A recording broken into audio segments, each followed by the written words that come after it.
What do you think some of the craziest stuff from history is that we're never going to know? Isn't that fun to imagine?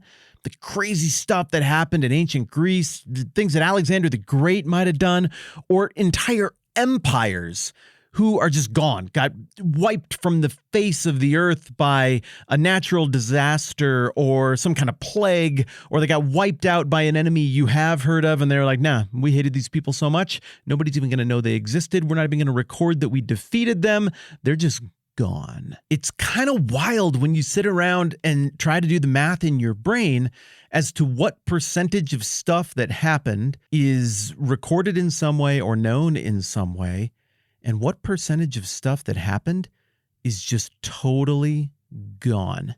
In that sense, every time something only one person remembers dies, it's like time clears its browser history. But then every now and then you get one of those things, it seems like it's way, way, way out there, and yet somebody wrote it down. So now everybody has access to it, and history just can't forget it. And it just sits there like a rock in your shoe. This little nugget from the past. I think that's what we get in Matthew 27. Jesus dies, temple curtain tears, earthquakes, rocks split, presumably as part of the earthquaking and rock splitting. The tombs broke open and the bodies of many holy people who had died were raised to life.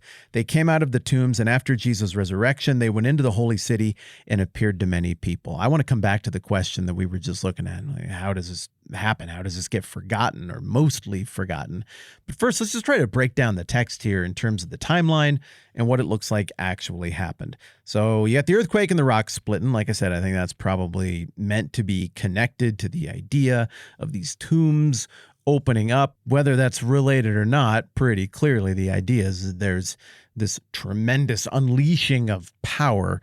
Creation shrugs and shivers at the death of the Son of God on the cross, and the bodies of these holy people are raised back to life. He says many, so we're not talking about one or two or five or maybe even 10. I think we're talking about probably more than that. And the indication is that these are holy people. What does holy people mean? Are we talking about people from before the lifetime of Jesus? Remember, it sounds pretty horrifying to imagine a body coming back to life. But if we look at Ezekiel 37, the passage with which this one is clearly connected, then we see that those rattly dry bones out there in the valley, they came together, and God was like, well, I mean, we're not just going to do like a walking skeleton thing. And he puts sinews and flesh and tendons on there and breathes into them life. So we're not talking about the undead or some sort of soulless animated corpse that isn't reflective of the person. We're talking about people coming back to life in the sense that they are thriving.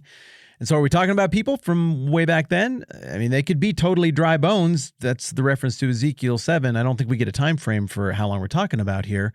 Or are we talking about people who had already had some kind of an encounter with Jesus and had since died? Who would that be, though?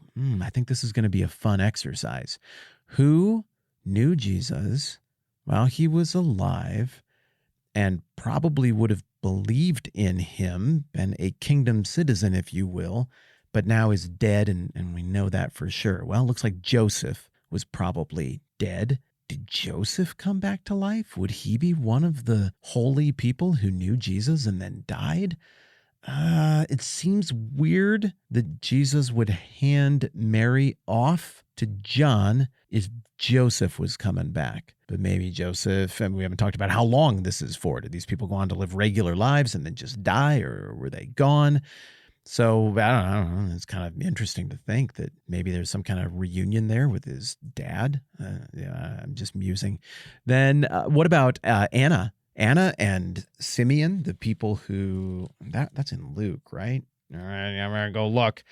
I think it's in Luke 2 that we get the stuff about Jesus and the dedication. Yeah. Luke 2:36. There was also a prophetess, Anna, the daughter of Phanuel. That's a tricky name.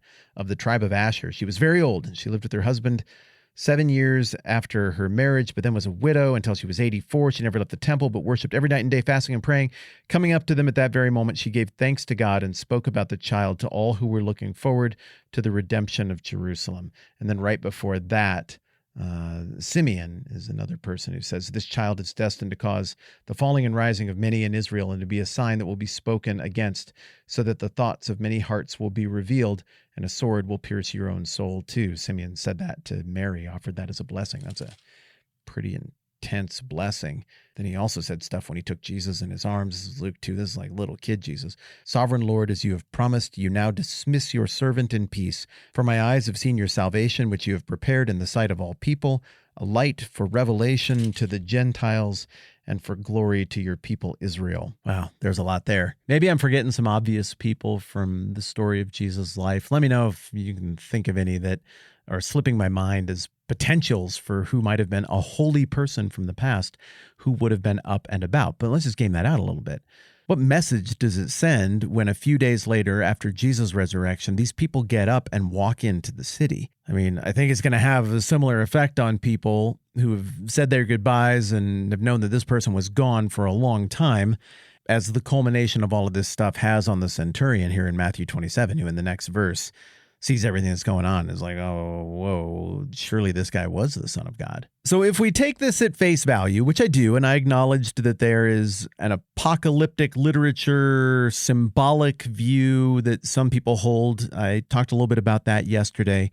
But if we read this as being something that Matthew is delivering to us in historical succession with other historical events, like the curtain and the earthquake and the darkness and all of this stuff, and we don't see any reason to imagine that he has come out of literal historical presentation and into some kind of metaphor here, then it does bring us back to that difficult question about things that get forgotten and things that don't get forgotten and things that perhaps should be forgotten. How does something like this happen and nobody else writes it down? Well, first of all, that question assumes nobody else did write it down. It is entirely possible that lots of people wrote it down. Lots of people talked about it. Lots of pre-literate people talked about it. And just one at a time, they died and their memories went away. Most of what has been written down in the history of ever, especially if you go pre-electronic age, is gone at this point. So it's possible that Matthew is drawing on a tradition here that lots of other people had in writing in front of them as well, and this is just the one that comes all the way down to us. We see in the Gospels that there was an active persecution campaign to suppress information about the resurrection because, I mean, it's utterly damning for the religious leaders for Jesus to come back to life. So it certainly would not be beyond the pale for them to carry out some kind of information suppression activity to make other records of such a gigantic, memorable, convincing event just go away. That would serve them. As crazy as this is going to sound at first, I think it's also possible that not everybody totally caught on to what was going on here. You don't have photography. You don't have an ID system.